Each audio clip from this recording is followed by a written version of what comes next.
আমেরিকার প্রেসিডেন্টের জন্য নয়, আমরা আমাদের জন্য করেছি কথা বলে।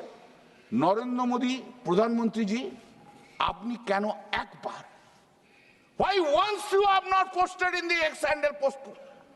No, you are incorrect, Mr. President, American President. What you have said, you are incorrect. You could not say, you could not show your courage to that extent. কি হয় বলুন তো আপনার? এই আমেরিকান প্রেসিডেন্টের সামনে দাঁড়ালে আপনার হাইটটা নেমে 5 ফুট হয়ে যায়, আর ওজনটা হয়ে চেস্টটা হয়ে যায় 56 ইঞ্চি থেকে 36 ইঞ্চি।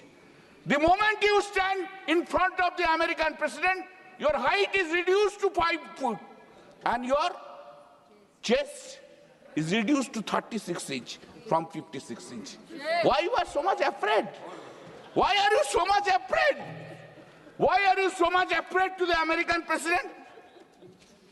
ভারতের সমস্ত মানুষ আমেরিকার প্রেসিডেন্টের জন্য নয়, আমরা আমাদের